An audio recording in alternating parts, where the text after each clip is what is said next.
Assalamualaikum warahmatullahi wabarakatuh. Bismillah, walhamdulillah, wala hawla wala quwata illa billahil aliyyil adim. Rabbi shrahli sadri wa yassirli amri wahlul 'uqdatam min lisani yafqahu qawli.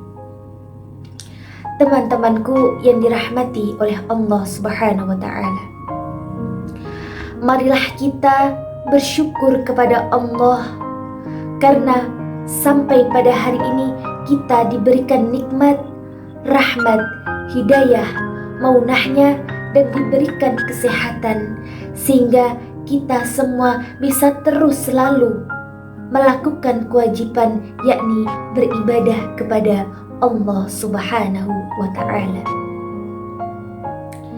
Dalam video ini saya akan berkisah kepada teman-teman sekalian, yakni tentang seorang wali yang hampir gagal masuk surga. Semoga kisah ini bisa menjadi renungan, inspirasi bagi saya dan kawan-kawan sekalian.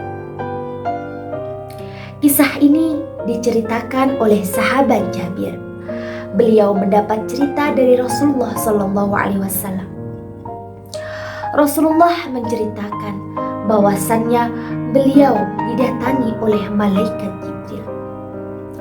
Kemudian malaikat Jibril bercerita kepada Rasulullah bahwasannya ada seorang hamba laki-laki yang sangat luar biasa hebatnya dalam beribadah.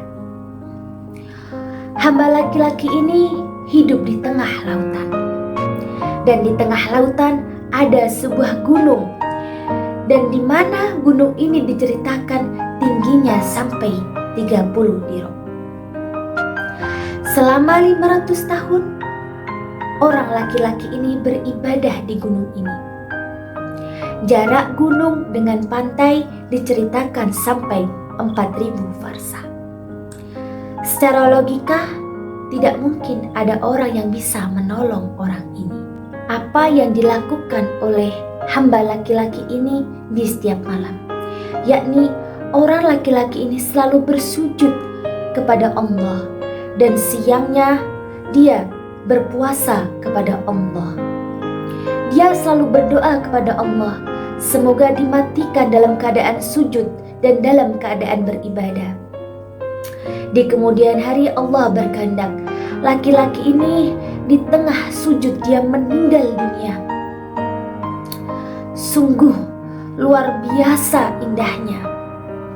Di sini kita bisa tahu yamutul mar'u ala ma asa alai. Seseorang itu bisa mati dengan kebiasaannya. Kebiasaannya sujud kepada Allah, maka insya Allah dia akan mati dalam keadaan sujud kepada Allah. Kebiasaannya dia berzikir kepada Allah, insya Allah dia akan mati dalam keadaan berzikir. Kebiasaannya maksiat, maka dia akan mati dalam keadaan maksiat. Na'udzubillah wal yadubillah.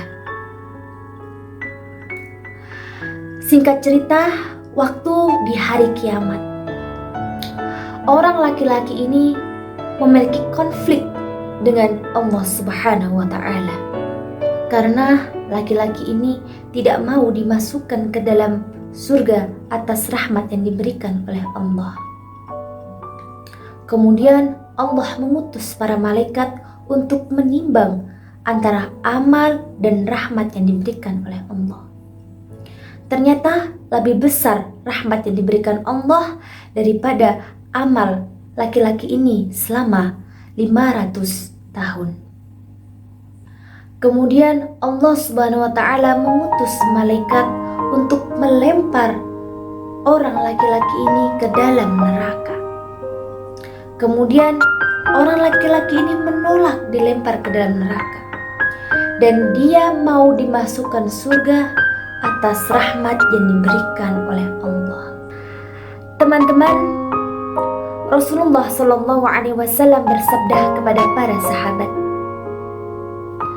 la yudilla ahadan amaluhu al-jannah.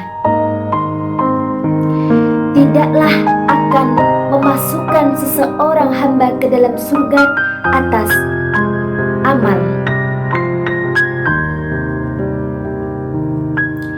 Kemudian para sahabat penasaran, bertanya lagi kepada ya Rasulullah, qalu wala anta ya Rasulullah, bagaimana, apakah kamu juga ya Rasulullah?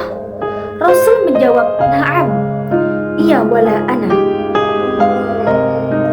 iya saya juga tidak akan masuk surga karena amal saya, illa ayataghamadani Allahu bifadlin wa rahmatin, kecuali diselimuti fadl dan rahmatnya Allah.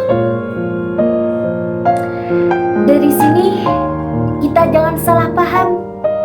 Hadis ini tidak menyuruh kita untuk tidak beramal, tetapi kita tetap harus beramal sekalipun amal itu menyuruh kita untuk masukkan diri kita kepada surga dan neraka, bukan karena cinta kita kepada Allah, tapi teruslah beramal dan jangan berpegangan kepada amal dan jangan bersandar kepada amal. Amal itu hanya kewajiban kita. Yang kita harap dalam hidup ini adalah rahmat dari Allah Subhanahu wa Ta'ala. Maka dari itu kita semua berdoa, semoga kita, keluarga kita, teman-teman kita selalu diselimuti rahmatnya, baik di dunia maupun di akhirat, yang bisa diandalkan dari amal kita. Amal kita yang penuh dengan kekurangan, penyakit, kita hanya bisa berharap fadl rahmat dari Allah Subhanahu wa Ta'ala. Qul bifadlillahi wa birahmatihi fabidzalika falyafrahu. Semoga bermanfaat. Wassalamualaikum warahmatullahi wabarakatuh.